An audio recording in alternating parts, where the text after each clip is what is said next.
YouTube boxing community? It's your boy, Mr. Uniform Sports, coming to you live and direct from the undisclosed location in the California IA. You know how we do it.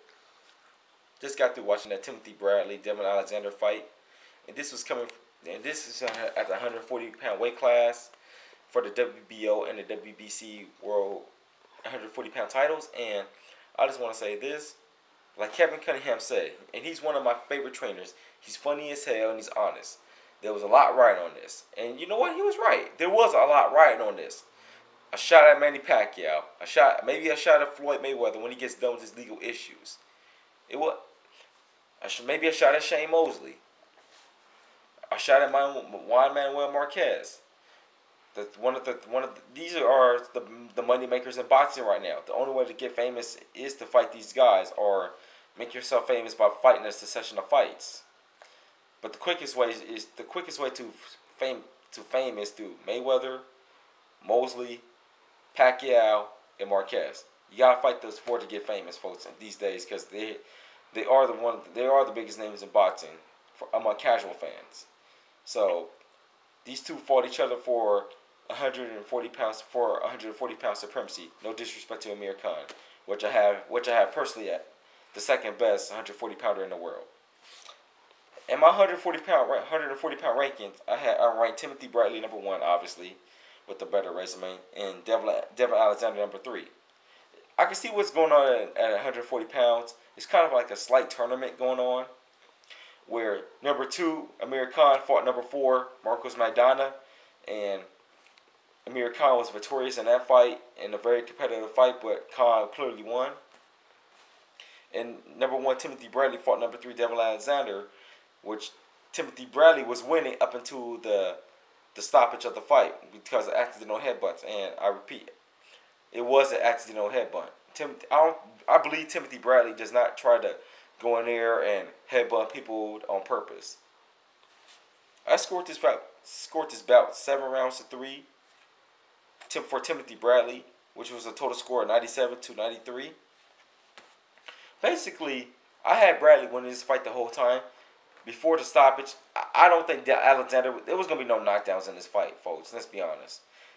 I thought Bradley landed the harder, cleaner punches that stunned Alexander, but Alexander has a good chin, and like Timothy Bradley said in the HBO face-off, he takes a good punch, and he did take a good punch.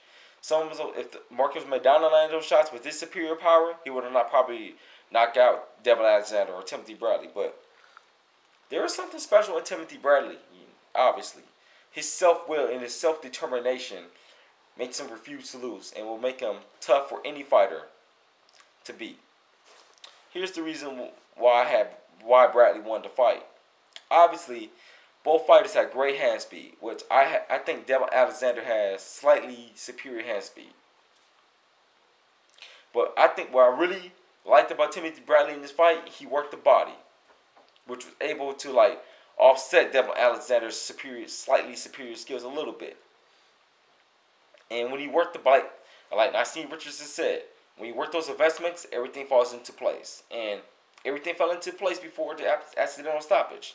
So for all you young boxers out there, work that body.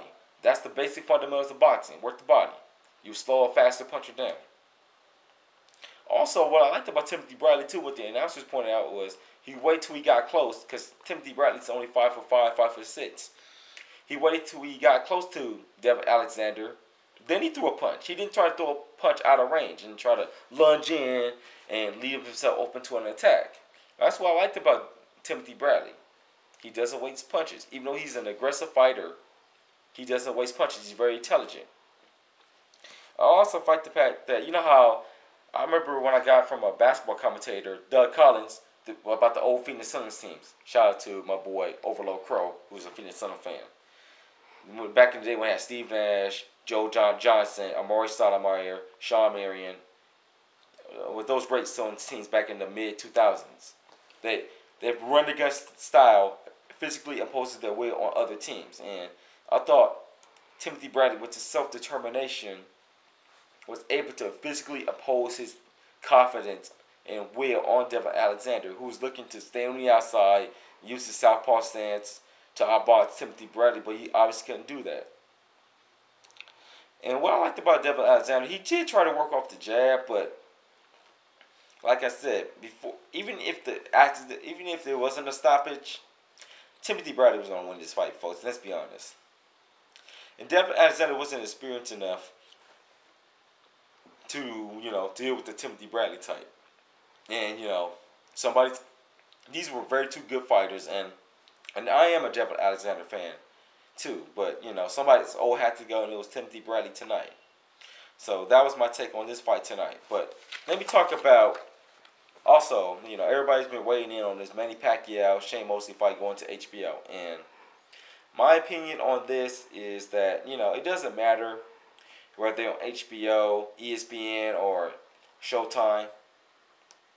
Obviously, they did the money numbers, and I think this is a smart business move for Bob Arum did, because HBO was only able to reach like 15, 20 million viewers, whereas CBS, Showtime, is able to reach 115 to 118 million viewers. So that's more money. The more casual people watch the 24/7 pre-fight shows, the more money. The more people that want to buy the fight. So that's smart business by Bob Arum. And there's also a report on boxing.com. That's a plug for you guys. A very good, boxing website, saying that Manny Pacquiao was left in the dark. I think that's BS, because a fighter has to know about the business moves. You cannot possibly be left in the dark on business moves left that's made for you. Manny Pacquiao is no puppet, folks. Let's be honest. He had to be kind of in the know on this. I don't think Pacquiao made the final decision. I think he kind of listened to his promoter, but he was in the know the whole time. But I think, it doesn't matter. We're going to watch the fight anyway.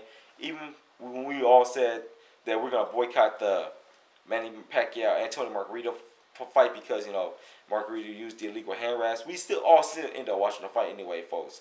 So rather if it's on Showtime, HBO, or ESPN, or at my house, we're still going to watch this fight, folks. Let's be honest. And unfortunately, Timothy Bradley didn't get the victory. He didn't get his victory like he probably wanted to get it. That's why he probably was disappointed after the fight. You could tell he's kind of disappointed that he didn't get the victory that he wanted, the way he wanted to get it. But he clearly wanted to fight, folks. But let's have a debate on my page. Was he headbutting on purpose? Was it accidental? Or do you think Bradley won, or do you think Alexander won? I don't care. I'm always up for debate. By the way, shout out to my boy Blackbird Sugar. He's been giving me a couple shout outs on this video. What's up, homie? Overlord Crow, Julian, what's up, homie? Blood, and all the rest of the YouTube box community. There's just so many of you guys that you guys make good videos, and that I'm a fan of all you guys. I never miss any of your videos. So this is Mr. Universe Sports. Holla back here. Late.